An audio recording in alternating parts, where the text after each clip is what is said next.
দূর দূর, হঠাৎ করে কেন যে এত চুল ঝরছে বুঝতেই পারছি না। কতদিন হয়ে গেল চুল ওঠা আর থামছেই না। না, এমন হতে থাকলে তো মাথায় টাক পড়ে যাবে। না না না, আজ রাজবৈদ্যের কাছে পরামর্শ নিতে হবে। কি ব্যাপার মহারাজ, আজ আপনাকে এমন চিন্তিত দেখাচ্ছে কেন? জীবনে বড় দুঃখ গোপাল, মন মেজাজ একদম ভালো নেই। সে কি কি হয়েছে মহারাজ? গোপাল থাকতে দুঃখ কিসের? আর বলো না, মাথার চুলগুলো আজকাল ঝড়ে পড়া পাতার মতো পটপট করে ঝরে যাচ্ছে। আমি তো জানি কেন এমন হচ্ছে, কিন্তু এখনই মুখ খুললে চলবে না। আর একটু বেশি বিপদ বাড়লে তখন মাঠে নামবো। তাই বলুন। এ তো খুব ছোট ব্যাপার, চুল ঝরলে টাক পড়বে, আর সেটা পড়া কত ভালো জানেন? কথায় আছে, যত বড় টাক তত বেশি টাকা। তুমি চুপ করো তো বাপু। যদি টাক থাকলেই টাকা হতো, তাহলে তোমার টাকা কোথায়? যেটা বোঝো না সেটা নিয়ে কথা বলো না। তাই না তাই, মহারাজের ঝরছে চুল, চিন্তার ভাঁজ মাথায়। গোপাল যতই চেষ্টা করুক, চিড়ে ভিজবে না কথায়। তোমরা সকলে থামো তো দেখি। ও রাজবৈদ্য, তুমি এর কিছু উপায় বলো। আগে মহারাজ, অনেক সময় দেহে ওই লৌহের পরিমাণ কমে গেলে এমন চুল ঝরে। আপনি বরং পালং শাক, ওই কিশমিশ, কলা ও আরো কিছু ফল আমি বলে দিচ্ছি, সেগুলো বেশি করে খান। আচ্ছা আচ্ছা আচ্ছা, তবে তাই করে দেখি।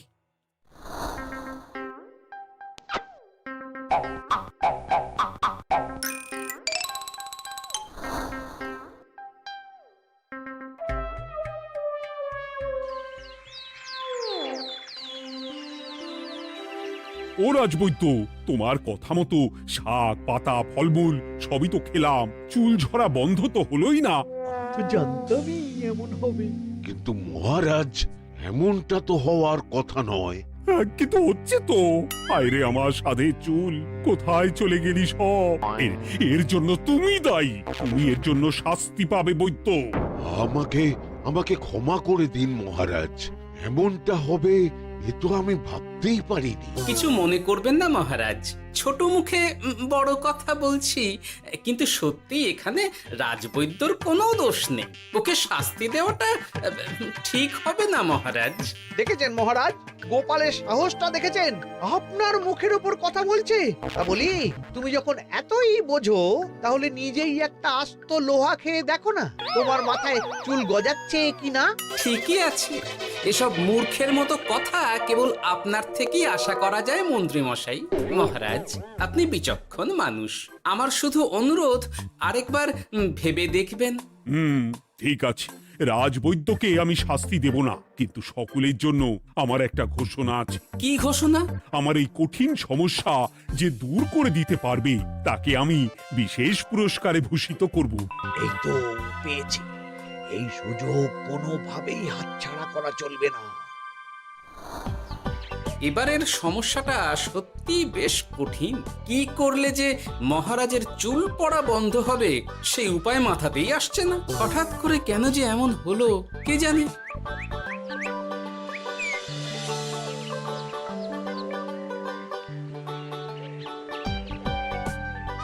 ও মা, তুমি এসে গেছো?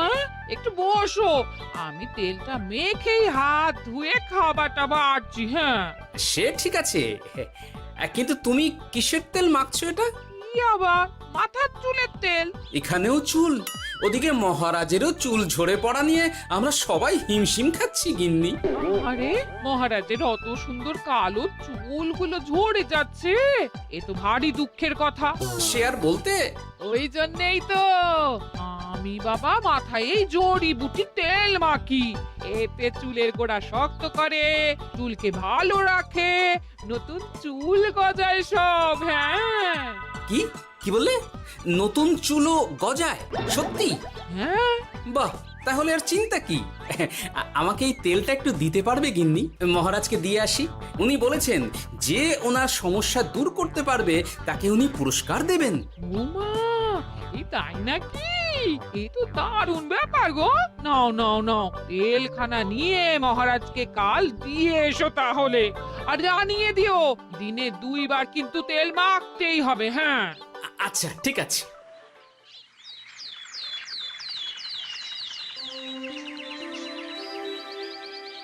কোনো উপায় খুঁজে পেলে তোমরা? আগে মহারাজ, আমি আপনার জন্য নকল চুল বানিয়ে এনেছি। যতদিন আপনার চুল পড়া বন্ধ না হচ্ছে ততদিন আপনি এটা পরে ব্যবহার করতে পারেন। সে তো বুঝলাম, কিন্তু নকল চুল তো আর আসল চুলে জায়গা নিতে পারবে না বিজ্ঞানী। আসল চুলের কথা ভেবে আমি আপনার জন্য কেশুত্তে পাতা এনেছি মহারাজ। আচ্ছা বেশ। তা গোপাল, খুব তো আগের দিন বকবক করছিলে, তুমি কি এনেছো শুনি? সেটা যথাসময়ে দেখতে পেয়ে যাবেন মন্ত্রী মশাই। এটা জড়িবুটি তেল মহারাজ। আমি এটা আপনার জন্য এনেছি। এতে নতুন চুল গজায় আর চুলের স্বাস্থ্যও ভালো হয়। আমার গিন্নিও ব্যবহার করে এটি, তবে দিনে 2 বার করে মাখতে হবে, তাহলেই ভালো ফল পাবেন মহারাজ। বাবা, তাহলে তুমি কেন মাখো না? আচ্ছা, আপনার সমস্যাটা ঠিক কোথায় বলুন তো মন্ত্রী মশাই? মহারাজের জন্য কিছু আনলেও কথা শোনান, না আনলেও কথা শোনান। সত্যি তো মন্ত্রী, কেন তুমি সব সময় গোপালের পিছনে পড়ে থাকো বলো তো? এরা তো তাও সবাই কিছু না কিছু আমার কথা চিন্তা করে এনেছে, তুমি তো সেটাও করনি। না, আসলে মহারাজ, আমিও ভাবছিলাম আপনার কথা, কিন্তু থাক, বুঝেছি। আহ, দারুণ। তেলের গন্ধটাও খুব সুন্দর। গোপাল, তোমায় অনেক ধন্যবাদ। আশা করছি ব্যবহার করলে খুব ভালো ফল দেবে। একদম দেবেই মহারাজ। দূর বাবা, ভেবেছিলাম এক, হলো আর এক। কোথা দিয়ে যে গোপালটা মাঝখান দিয়ে এসে নাক গলিয়ে ঢুকে পড়ে, খুব শক্ত পুরস্কার নেওয়ার। দেখাচ্ছি মজা।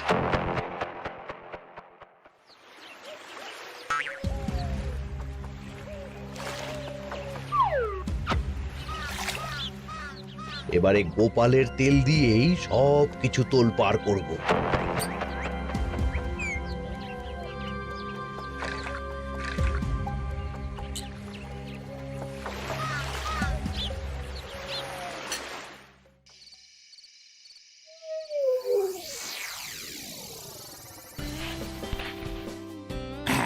ব্যাস, হয়ে গেল 2 বার মাখা।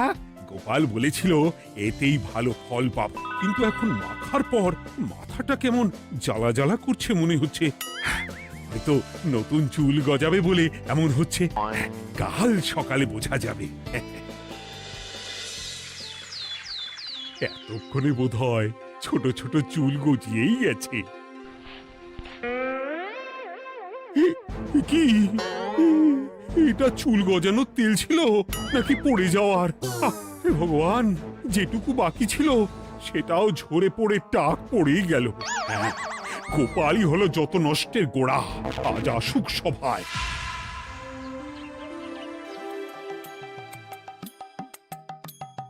এই যে এখন এলেন উনি। ও কি মহারাজ, আপনি এমন কাপড় মাথায় জড়িয়ে বসে আছেন কেন? তুমি আর এমন প্রশ্ন জিজ্ঞাসা করো না গোপাল, তোমার দয়াতেই মহারাজের এমন অবস্থা। মানে? মানেটা আমি তোমায় দেখাচ্ছি, দাঁড়াও। এই যে গোপালের দেওয়া তেল মেখেই আমার এমন হয়েছে, আর তার জন্য আমি তোমাকে কোনোদিনও ক্ষমা করব না গোপাল। বিশ্বাস করুন মহারাজ, আমার গিন্নিও মাখে এই তেল, কিন্তু এমন কিছু তো এখনো পর্যন্ত ঘটেনি। আমি আর কিচ্ছু শুনতে চাই না। আমার মাথা ভর্তি চুল আমি ফেরত চাই। যতদিন না আমার মাথার সব চুল ফিরে আসছে ততদিন আমি তোমার মুখও দেখতে চাই না। মহারাজ, আপনার কোনো চিন্তা নেই, আমি তো আছি। এবার এই সমস্যার একটা সমাধান আমি করেই ছাড়বো। কি ব্যাপার, মন্ত্রী মশাই এত লাফাচ্ছে কেন? এসবের পেছনে আবার ওনার হাত নেই তো? না, ব্যাপারটা পরে দেখতে হচ্ছে।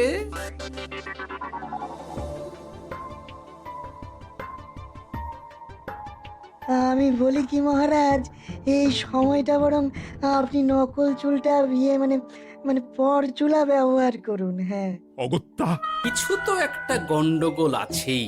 গিন্নিও তো রোজ মাথায় তেল মাখে, কই এমন তো হয় না।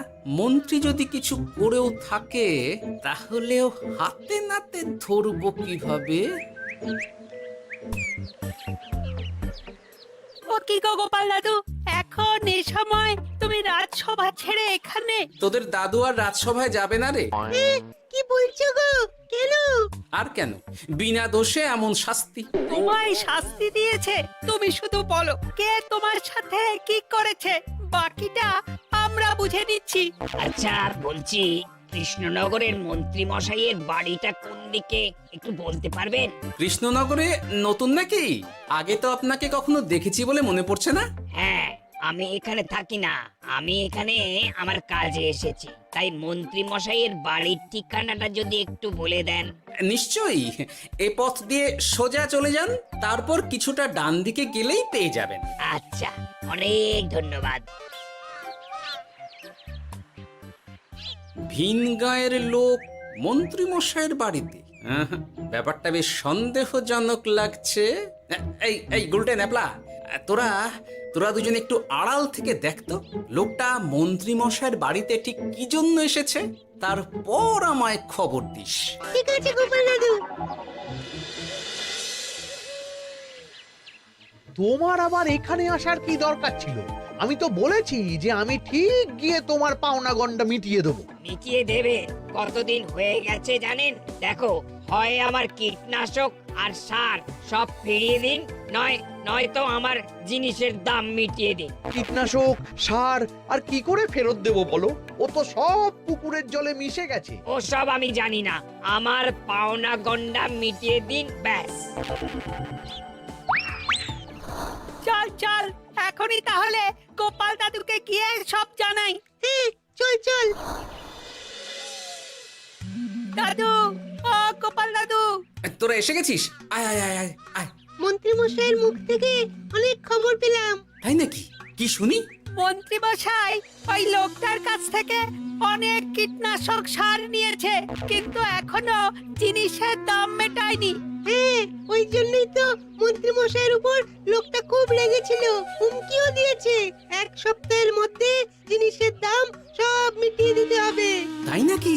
কিন্তু কীটনাশক সার নিয়ে মন্ত্রী মশাই কি করবে? সেটা তো বলতে পারবো না দাদু। তবে হ্যাঁ, মন্ত্রী মশাই ওই লোকটাকে বলছিল যে ওই সব কীটনাশক সার পুকুরের জলে মিশে গেছে। কি বললি? পুকুরের জলে?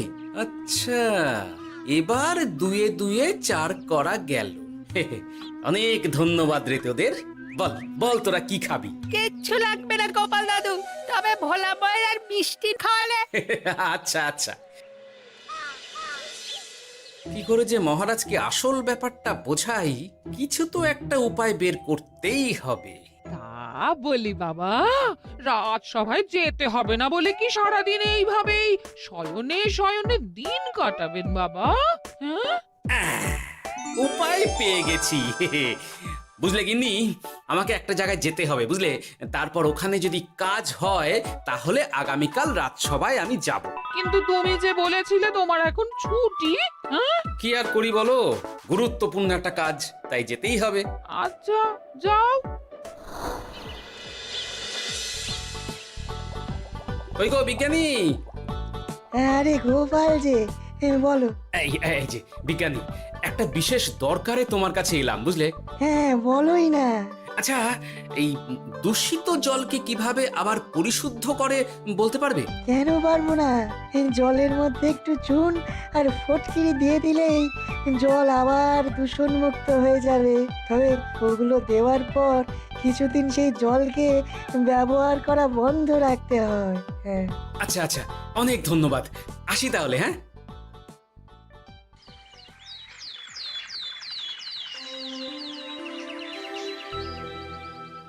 ছায়া পড়েছে, ছায়া পড়েছে।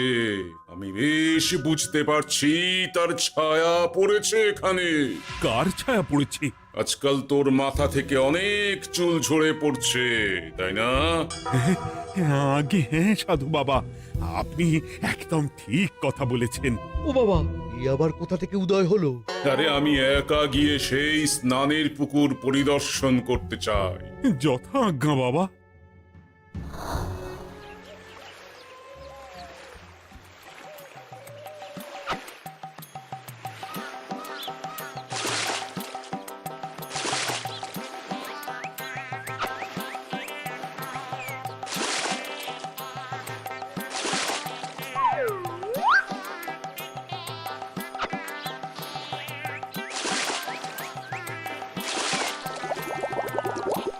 যাক বাবা, মোটামুটি সপ্তাহখানেক এভাবে থাকলেই পুকুরের জল আবার আগের মতো পরিষ্কার হয়ে যাবে। এবার শুধু মহারাজকে একটু বুঝিয়ে বললেই হয়ে যাবে।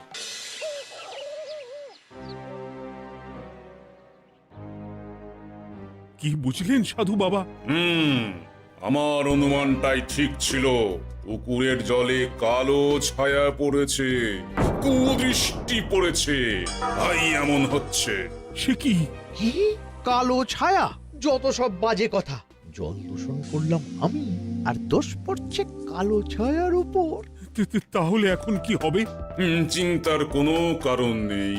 আমি মন্ত্রপুত ভস্য ছড়িয়ে দিয়েছি। 1 সপ্তাহ ওই পুকুরের জল স্পর্শ তো দূর, পুকুরের কাছেও যাওয়া নিষেধ। তাহলে আমার মোহরের কি হবে? যথা আজ্ঞা সাধু বাবা। ও কি, তাহলে মহারাজ এতদিন স্নান করবেন কোথায়? সে কথা কাউকে চিন্তা করতে হবে না। মহারাজের ওপরে কালো ছায়া পড়া জল পড়েছে, তাই আগে সেটা শোধন করতে হবে। আমাকে তাহলে কি করতে হবে সাধু বাবা? আমার শিষ্য গোপাল আমাকে আগেই এই বিষয় জানিয়েছিল। আমি তার হাত দিয়েই তোর স্নানের জল পাঠিয়ে দেব। তাই আগামী 1 সপ্তাহ সেই জল দিয়েই তোকে স্নান করতে হবে। কি গোপাল? দেখছো তো মন্ত্রী, গোপাল আমাকে কত ভালোবাসে। আমি ওকে কত কথা শোনালাম, কিন্তু না না না না, কাল থেকেই আমি আবার গোপালকে রাজসভায় ডেকে আনবো। আমি আসছি, আমার কাজ হয়ে গেছে। আর হ্যাঁ, তোর স্নানের পুকুরের চারিদিকে প্রহরীর বন্দোবস্ত কর। কাক পক্ষীও যেন ওখানে প্রবেশ করতে না পারে। আচ্ছা বাবা, আচ্ছা।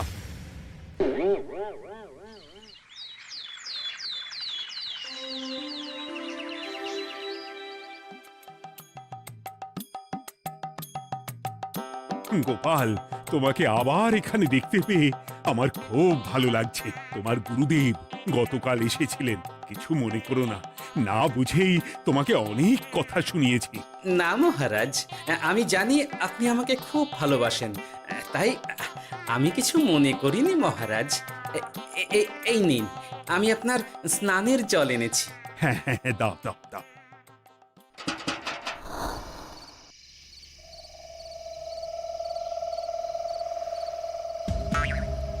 ও বাবা, পুকুরের কাছে যে গিয়ে দেখবো সে উপায় নেই।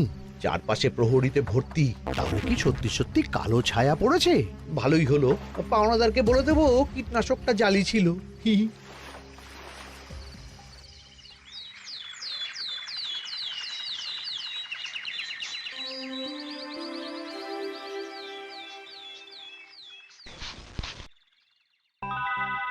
এই তো আমার সেই পুরনো কালো চুলগুলো আবার ফিরে এসেছে।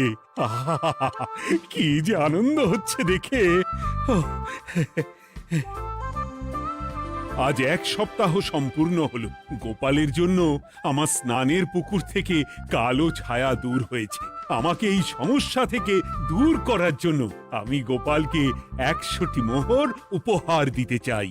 ধন্যবাদ মহারাজ। দূর, আমার আর ভালো লাগে না। সব সময় গোপালই মোহর পায়, এটা তো আমার পাওয়ার কথা ছিল। এদিকে আজকে পাওনাদারও আসবে।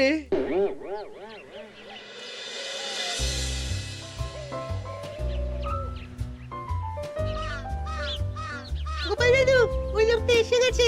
আচ্ছা, আসছি। এটা তো মন্ত্রীর বাড়ির দিকে রাস্তা। আমরা তাহলে ওদিকে এদিকে কেন যাচ্ছি গোপাল? আপনার পুকুরের আসল রহস্যটা কি সেটা আপনি জানবেন না মহারাজ? মানে নিজের চোখেই দেখুন, তাহলে বুঝতে পারবেন। আর একটু সময় দাও আমায় ভাই, এমনিতেও তোমার কীটনাশক কোনো কাজের নয়। কি এখন এসব কথা? আর একদিনও সময় দিতে পারছি না। একটু বোঝো, একটু। সব আমি মহারাজের পুকুরের জলে মিশিয়ে দিয়েছি। মন্ত্রী, তুমি তাহলে সেই কালো ছায়া? মহারাজ, আপনার পর্দা ফাঁস হয়ে গেছে মন্ত্রী মশাই। তুমি তাহলে সবটা জানতে? একদম প্রথম থেকে। রে, খুব জোর ফেঁসেছি। এদিকে পাওনাদার, ওদিকে মহারাজ, এইখান থেকে কেটে পড়তে হবে। গন্ডগোল করে আবার পালানো হচ্ছে তবে রে। বলো, কেন করেছিলে? মহারাজ, আমি ভেবেছিলাম আপনার সব চুল উঠে গেলে আমি আপনার কাছ থেকে চুল গজানোর ওষুধ দেওয়ার নামে অনেক টাকা লুটবো। কিন্তু সেই ভাবনা ভাবনাই থেকে গেল, সেগুড়ে যে বালি হয়ে গেল। ভাবা যায় চুলের জন্য চুলো চুলি, হ্যাঁ?